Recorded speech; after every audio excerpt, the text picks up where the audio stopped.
स्थिति में धर्म को अटल रखने वाले राम अपने सर्वाधिक प्रिय भाई के मृत्यु के द्वार पर पहुंचने के बाद भी धर्म नहीं छोड़ते। जरा जरा सी बातों पर लालच में चीजें छोड़ देते हैं।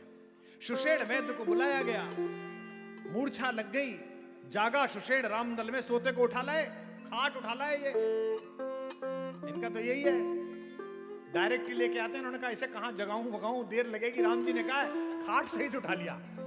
उसे भी लगा कि अच्छी नींद आ रही है, जैसे अपने को आती है ना, पहले ट्रेन में आती थी, बिजनेस क्लास में आती है, फर्स्ट क्लास में लेट के बड़ा आनंद आता है। लंबी करी और सो गए। तो सुषेण की नींद खुली, अचानक देखा तो चारों तरफ राम का दल। जागा सुषेण राम दल में, देखा सम्मुख रघुराई हैं, छोटे भाई को गोद लिए व्याकुल वे जेठे भाई हैं।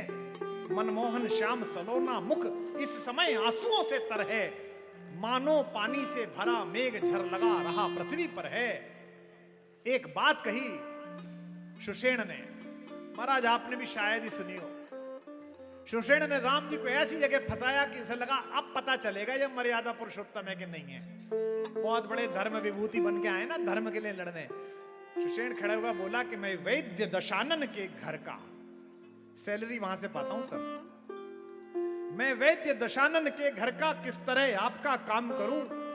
अनुचित होगा यदि बैरी को लंकापति के आराम करूं।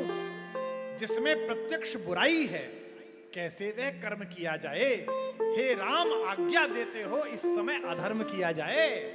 धर्म तो मेरा यह है कि मैं रावण के बैरी का इलाज न करूं। अब मुझे बताओ अधर्म करूं कि धर्म करूं? बनते हो तुम धर्मराज। मैं दवा न दूं तो तुम्हारा भाई जाता है, और दवा दूं तो अधर्म होता है। यही परीक्षा है जीवन में। एक पल आता है कि सामने खड़ा होता है धर्म, कहता है बता क्या करना है। यही तय होता है कि कौन क्या बनेगा। हे राम आज्ञा देते हो इस समय अधर्म किया जाए। यह सुनते ही चौंक कर बोल उठे रघुवर, धर्म छोड़ने की कभी न राम न देगा राय। क्या? जिस धर्म हेतु निज राज्य गया, श्री पितृ देव का मरण हुआ। जिस धर्म हेतु प्रिय भरत छुटा, सीता प्यारी का हरण हुआ। उस धर्म सत्य पर लक्ष्मण भी यदि मर जाए तो मर जाए। आवाज यही होगी मेरी, हां धर्म नहीं जाने पाए।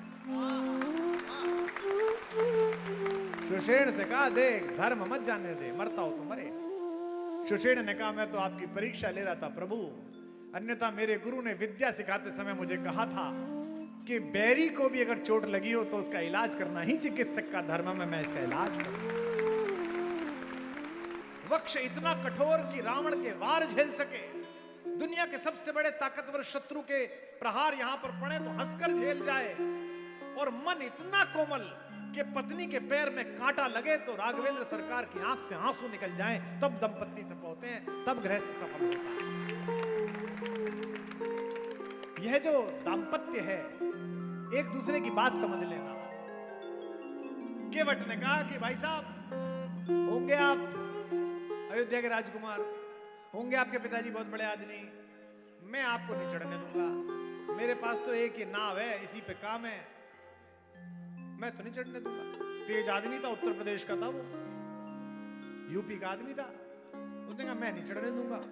भगवान ने कहा कि अच्छा भगवान तो फिर भी नहीं बोले, वो लक्ष्मण जी जरा हर समय कहा मैं भी बताऊं। बोले बरु सर मारे है ना भाई, तीर मार दो कोई दिक्कत नहीं, मेरे को मर जाऊंगा लेकिन चढ़ने नहीं दूंगा। भगवान भी समझ गए कि मजे कर रहा है ये। भगवान ने चरण धुलवा लिए, और कितना तेज कि एक पैर उठा रखा है भगवान ने और धो रहा है, और वो खड़े नहीं हो पा रहे कि क्या करें। लक्ष्मण ने कहा क्या करवा रहे हो, खड़े होने में दिक्कत हो रही है। अरे बोले क्या दिक्कत है, जाओ हाथ ये सिर पे रखो। त्रैलोक्य के स्वामी जिसकी दृष्टि के लिए तरसते हैं, उसके चरण हाथ में और उसका हाथ सिर पर है। बताइए इतना सौभाग्य किसको हो जाए। अब देने के लिए कुछ है नहीं, पल्ली पार उतर गए और देने के लिए कुछ है नहीं। यह है दाम्पत्य, यह है मैरिड लाइफ का सच। भगवान ने देखा दूं क्या, पति लज्जित ना हो जाए, किसी के सम्मुख याचक ना बन जाए। इसके लिए पहला काम क्या करा, त्रैलोक्य की मालकिन ने पिए ही की सिए जानन हारी। अपने पति के हृदय को जानने वाली सीता जी ने क्या किया, मनी मुदरी मन मुदित उतारी। अपना सॉलिटेयर अब सीता का है तो 25-30 कैरेट का होगा, हो सकता है ज्यादा का ही हो, और मां के हाथ में है तो क्या कैरेट, वो जगत जननी तो पत्थर भी पहन ले तो दुनिया का सबसे बड़ा हीरा बन जाएगा, वो पहनने वाली कौन? 1 सेकंड के 100वें हिस्से में उतार दी, बोले ये लो दे दो।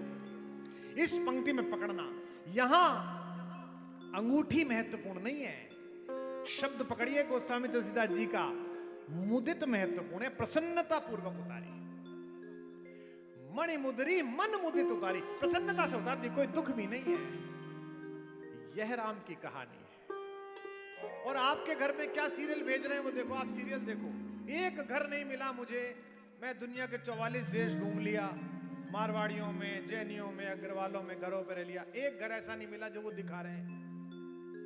एक ही घर में एक महिला के दोनों भाइयों से विवाह हो चुके हैं, षड्यंत्र चल रहा है। किसका घर है? हमारा नहीं है, इनका है ऐसा। और ये चाहते हैं कि इनकी नैतिक नीचताओं को मान्यता मिल जाए पूरे देश से, इसलिए ये बना रहे हैं और इसलिए हम तक पहुंचा रहे हैं। ऐसी माएं हैं, संजीवनी बूटी लेते हुए जब लौट रहे थे अयोध्या की वायु सीमा से, तो वायु सेवकों ने हनुमान जी को फोर्स लैंडिंग के लिए नीचे उतार लिया। फोर्स लैंडिंग करा ली, पता नहीं कौन है, पता चला है तो राम भक्त हैं। और क्या हो गया है? बोले वो चोट लग गई है और सुबह तक नहीं पहुंची, तो हनुमान के ने कहा कि प्राण नहीं बचेंगे मेरे मित्र के। माओ को खबर लगी, कौशल्या पहुंची। सोचिए, जिस स्वामी को देखकर हनुमान जी की आंखों में आंसू आ जाते हैं, उसकी मां को देखकर क्या हुआ होगा? हनुमान फपक कर रोए। कौशल्या ने गले से लगा लिया और जो कान में कहा वो राम की ही मां कह सकती है। कौशल्या माई के लिए आपका प्रसाद उठे। कौशल्या ने कहा, बेटा राम से कह देना लक्ष्मण के बिना अगर आना हो तो लौट कर ना आए। ये कौशल्या राम जैसे बेटे की 14 वर्ष की प्रतीक्षा और कह रही है नहीं, बिना लक्ष्मण के ना आए। हनुमान रोने लगे कि कैसी मां है जिसके लिए बेटों की प्राथमिकता में दूसरी मां का बेटा अपने बेटे से पहले है। ये होना चाहिए। चाची ताइयों में तब जाकर कहानी घर में घटित होगी। थोड़ी देर बाद सुमित्रा आई, मित्र की मां आई। ओहो, हनुमान के मन में कितने आंसू फूटे होंगे। हनुमान उठे, चरणों में लेटे, मां ने गले से लगाया, मेरे लक्ष्मण का दोस्त है तू। और फिर जो कान में कहा, फिर सुमित्रा माई के लिए आपके आंसू छलकेंगे जैसे आप रो रहे हैं। माई ने कहा, सुमित्रा ने, बेटा हनुमान राम से कहना लक्ष्मण की मूर्छा की चिंता न करे, अभी शत्रुघ्न शेष है, मेरी बहू को लेके आए, मैं शत्रुघ्न को भेज दूंगी, बहू के बिना ना आए।